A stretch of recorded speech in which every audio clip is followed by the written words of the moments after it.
Assalamualaikum, kembali lagi ke channel Radio Horor Official. Kita akan lanjutkan. Kembali part kedua Dinas Bidan di Pedalaman. Tanpa berlama-lama kita langsung ke ceritanya. Saat aku dan Pak Sukra menghampiri wanita itu, kulihat dia lari begitu saja dan masuk ke semak-semak. Namun sekali lagi Pak Sukra sama sekali tak dapat melihat keberadaan wanita itu. Aku tidak habis pikir kenapa banyak sekali keanehan yang kualami hari ini. Saran saya jangan melamun, Mbah. Demit mudah mengelabui kita kalau kita sering melamun, begitu kata Pak Sukra. Iya, Pak, aku mengangguk. Kami pun masuk ke puskesmas. Sesekali aku masih menoleh ke belakang, mencari keberadaan si wanita hamil. Hari pertama kerja di puskesmas Mekarsari sangat membosankan. Aku hampir tidak mengerjakan apa-apa. Yang berobat sepi, apalagi yang bersalin atau konsultasi kehamilan. Sama sekali tidak ada. Petugas di sini kebanyakan makan gaji buta. Tumpukan obat dibiarkan kedaluarsa, lalu dibuang dan diganti dengan yang baru. Nasib obat yang baru pun pasti sama, ujung-ujungnya dibuang juga. Jarang sekali ada yang berobat ke puskesmas ini. Mereka lebih suka pakai jampe dibanding obat. Dinda memang benar. Warga di kampung ini tidak percaya sama bidan. Mereka lebih suka pergi ke dukun atau paraji ketimbang minta bantuan bidan. Aku tidak bisa membayangkan selama bertahun-tahun makan gaji buta di sini. Sore itu semua petugas puskesmas sudah pulang. Pak Sukra memberikan kunci puskesmas kepadaku. Malam ini aku mau menginap saja di puskesmas. Kebetulan ada hal yang mau ku kerjakan. Aku akan menyusun rancangan penyuluhan terhadap masyarakat tentang pentingnya keselamatan saat bersalin. Lebih dari itu, jujur saja aku masih trauma kalau harus pulang ke rumah Dinda. Ada yang tak beres sama mboknya. Dan aku yakin bidan yang pernah tinggal di rumah Dinda juga mengalami hal yang sama. Selepas maghrib, kututup gerbang puskesmas, lalu mengunci pintu rapat-rapat. Aku mulai bekerja menyusun rancangan dan materi untuk penyuluhan.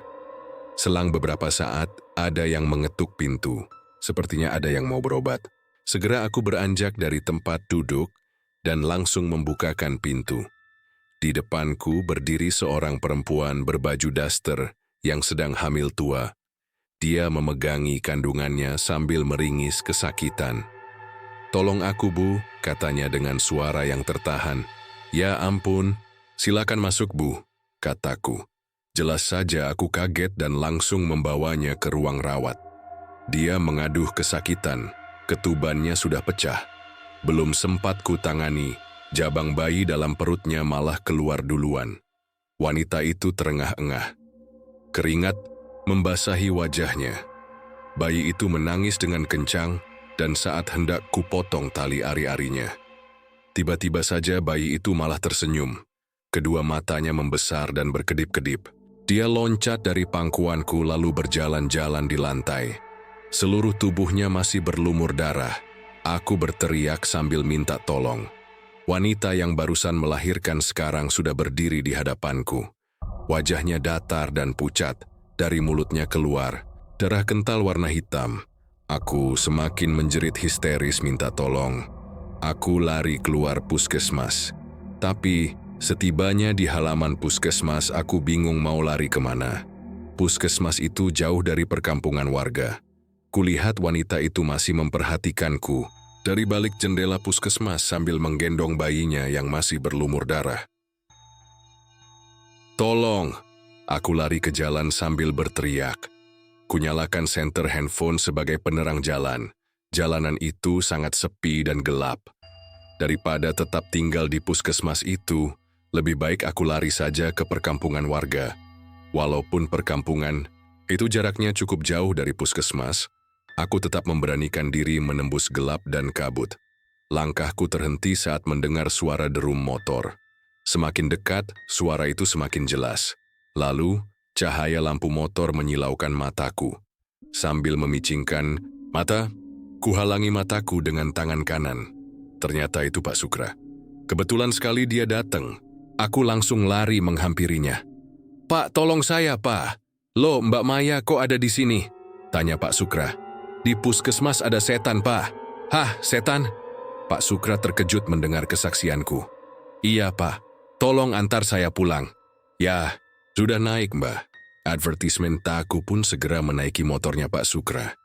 Di perjalanan dia terus menasihatiku untuk tidak melamun. Katanya saat kita melamun, setan dan jin mudah mengelabui kita. Aku nggak melamun, Pak. Aku lihat dengan jelas kalau ada pasien yang mau melahirkan sanggahku. Nah, saya yakin itu bukan manusia. Lagi pula warga kampung sini pada nggak mau pergi ke bidan, Mbak. Saya tahu itu, Pak. Ayo, Pak, bawa motornya ngebut aja, saya takut, pintaku. Wajah wanita tadi masih melekat di benakku. Apalagi saat dia memuntahkan darah hitam dan kental.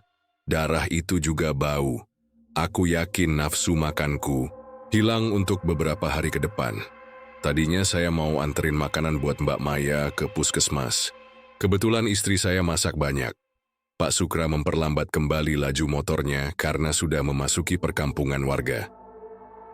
Advertisement. Terima kasih banyak, Pak. Untung saya ketemu sama Bapak, kataku. Akhirnya aku bisa bernapas lega. Tak lama kemudian kami tiba di depan rumah Dinda. Kulihat Dinda sedang berdiri di depan pintu. Dia ternyata menungguku pulang. Aku tidak sempat memberitahunya kalau akan menginap di puskesmas. Mampir dulu saja, Pak, kataku pada Pak Sukra. Oh, terima kasih, Mbah. Istri saya udah nungguin di rumah. Ini makanannya Mbak ambil aja.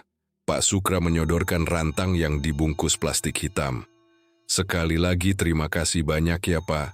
Jadi ngerepotin terus. Kuambil rantang itu. Iya, nggak apa-apa, Mbak. Dimakan ya, Mbak. Itu masakan istri. Saya pasti enak, ujar Pak Sukra sambil nyengirin advertisement. Iya, Pak, pasti. Dia pun pergi. Aku dan Dinda kemudian masuk ke dalam rumah. Maaf, Mbak nggak bilang ke kamu kalau mau nginep. Iya, Mbak, nggak apa-apa. Sebenarnya aku nyariin Mbak Maya karena dari tadi siang mbokku minta dikeloni sama Mbak. Langkahku terhenti karena mendengar penjelasan Dinda. Minta dikeloni, tanyaku sambil mengerutkan dahi. Iya. Tolong ya, Mbak. Dari siang mbok nggak mau makan. Nyariin Mbak Maya terus. Minta dikeloni. Dinda memegang lengan kananku. Mbok, kamu udah bisa bicara? Tanyaku pada Dinda. Ya, Mbah, aku juga kaget soalnya udah lama banget mbok nggak bisa bicara. Dan sekarang malah manggil-manggil nama Mbak Maya terus, jelas Dinda. Ini ada apa lagi? Baru saja aku melihat hantu di puskesmas dan sekarang disuruh ngelonin embok ibah yang menyeramkan itu. Aneh ya. Gimana ya, Din? Aku menggaruk. Kepala yang tidak gatal. Kamu tahu sendiri kan kalau aku takut sama mbokmu itu. Ayolah, Mbak, kali ini saja. Biar mbok saya mau makan, Mbak. Kasihan dia, kata Dinda. Kulihat matanya sudah berkaca-kaca. Aku tidak tega kalau harus melihatnya. Menangis, baiklah, tapi jangan lama-lama. Akhirnya aku mengiyakannya. Dinda membawaku ke kamar Mbok Ibah. Seperti biasa engsel pintu itu berbunyi nyaring saat dibuka.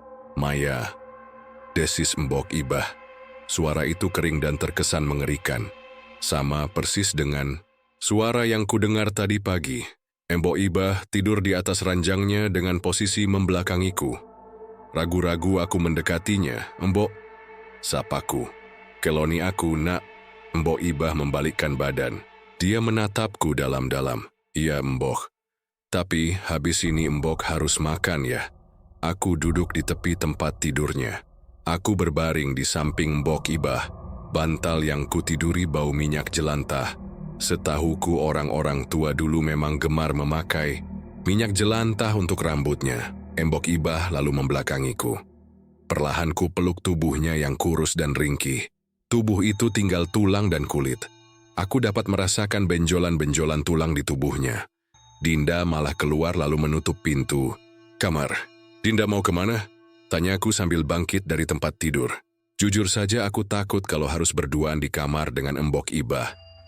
Dinda, aku terus memanggilnya. Dan saat menoleh kembali ke Mbok Ibah, posisi tidurnya berubah. Sekarang ia telentang, kedua matanya melotot dan mulutnya menganga. Mbok, kusentuh lehernya. Tidak ada denyut nadi di sana.